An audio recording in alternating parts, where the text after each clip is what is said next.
Help! I sell sheet music for a living. Hell, I don't know about history. Help! I don't understand the stock market. Help! I love to smoke drugs. Help me! People, please, don't worry, I got this.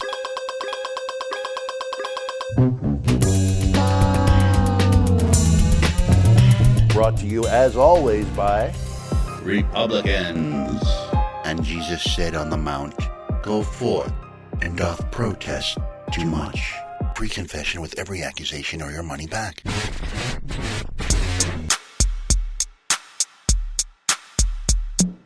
Where is love? Does it fall from skies above? Is it underneath the willow tree that I've been dreaming of? Where is she? The one I close my eyes to see. Will I ever know that sweet hello that's meant for only me? Who can say where she may hide? Must I travel far and wide till I am beside the someone who I can be something to? Where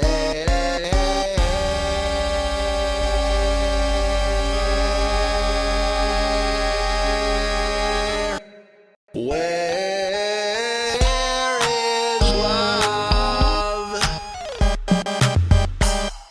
Hey, I'm Al Hi-Fi. Welcome to another incredible episode of I Have a Film Degree. On the weekend of December 8th, 2023, an amazing thing happened. For the first time ever, two Japanese movies cracked the top three of the US box office. At number one, there was Miyazaki's Boy and the Heron. At number three was Godzilla Minus One. Almost 2 months after it hit theaters, Godzilla Minus One became one of the top three highest grossing non-English speaking films in US box office history. Minus One is also the highest grossing Toho Studios Godzilla movie in its 70-year history. The movie even got an Oscar nomination for Best Visual Effects, but maybe the biggest miracle here is that Godzilla Minus One was made for $10 million. I'm guessing the porta-potty budget for most Hollywood movies is around $10 million. Now, I never really gave a shit about Godzilla growing up, even though on Saturday afternoons we would tune into UHF Channel 56 for their Creature Double Feature, and they would have all of the old Godzilla movies. But I remember, even as a little kid, looking at these movies and going, this sucks. From the terrible effects, to the ugly suits the guys had to wear, to the terrible dubbing. I just stayed away from it. Prior to Godzilla Minus One's release, I kept seeing all these amazing reviews for it, but I kind of put it in the back of my mind. But then the ecstatic reviews kept coming in, and I thought, could this Godzilla movie be good? And when it started showing up on everybody's top 10 best of the year list, I figured I had to go see it. When I got around to seeing it, the version that was in theaters was Godzilla Minus One minus color. Black and white re-releases are sort of a recent phenomenon. There was a black and white version of the Snyder Cut called Justice is Gray, and then a black and white version of Fury Road came out, and they called it the black and chrome version.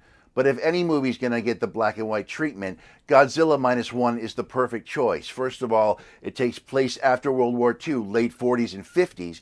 Second of all, it harkens back to the original 1954 Godzilla. Minus One opens just as Japan is about to lose the war. We follow Koichi Shikishima, played by Ryonosuke Kamiki, a would-be kamikaze pilot who's a little bit of a scaredy cat, but he's also very smart, and he knows Japan's about to lose the war. Why should I kill myself in a fiery plane crash? But when he makes that decision not to die for his country, he is filled with a profound sense of shame and survivor's remorse. Godzilla shows up for the first time on the shores of a beach that Koichi's platoon is at. And when Koichi sees his comrades all getting smushed and crushed and eaten, he freaks out and he's too scared to even use his weapon. The scene where Godzilla first shows up is amazing. First of all, it happens only a few minutes into the movie. Usually you have to wait 30 or 40 minutes for any monster action. Plus, it takes place at night, and there's not a lot of light. We can only see Godzilla's parts, really, as he's moving around. So Koichi manages to somehow survive that attack and ends up traveling home filled with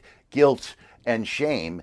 And it turns out that his village has been decimated by the war. Things are starting to look up for Koichi when he lands a really cool job as a minesweeper, patrolling the ocean for mines left over from the war and shooting them out of the water. He even immediately gains a family by taking in a young homeless woman and her kid. Just as things are starting to turn around for Koichi, Godzilla shows up again, and this time he's serious. The monster makes it to the mainland and ends up killing thousands and thousands of people and destroying every single building that ever been built. I have rarely witnessed such a hopeless, catastrophic situation in a movie before. I mean, I was devastated. The -1 Godzilla really just represents an unstoppable force, like Jason Voorhees, like Michael Myers, like a horde of zombies. This force might go slow, it might go fast, but it's coming and it will never stop. I sort of wanted to get all the remaining survivors in a huddle, and tell them, look guys, first there was Hiroshima, right? And then Nagasaki, and then we lost the war, and now we gotta deal with this motherfucker lizard. I'm sure you noticed that this guy has nuclear breath, so if we don't die from getting burned up in that, we'll probably die eventually from the radiation. Really, what are we doing here, guys? For fuck's sake. I'm just saying now would be a pretty good time to, yourself. Does anyone have any cyanide pills? We can pass them out. I think it's really time for a Hale Bop, Kool-Aid, mass grave kind of situation. I mean, we're not going to get out of this shit. And just like in any zombie movie worth its salt, the big question here is, how will humanity react to this unstoppable force? But for me, -1 is really about Koichi. It's great to watch his character get his life back and realize that not killing himself was the smartest thing he could have done. In that act of self-preservation, he actually was saving himself for an opportunity to sacrifice himself for a good cause, to save humanity. So you can see that -1 was shot cheaply. I mean, there's only a couple big set pieces, the cast is small, and the environments are sort of contained. But there's no explaining why the CGI in this movie looks so good. I mean, I was not used to seeing computer animation that looks so fucking cool. The final oceanic showdown between a small group of warriors and Godzilla really reminded me, and it felt like the end of Jaws. And all of the rich black and white imagery, it felt like I was watching pristinely preserved newsreel footage from that time. So yes, Godzilla -1 is a miracle and is that good, and it makes me even more indifferent to whatever Hollywood's doing with that character. Thanks for watching, and please like, comment, and share. Most importantly, subscribe and hit that alarm button. Remember, I have a film degree, so you don't have to.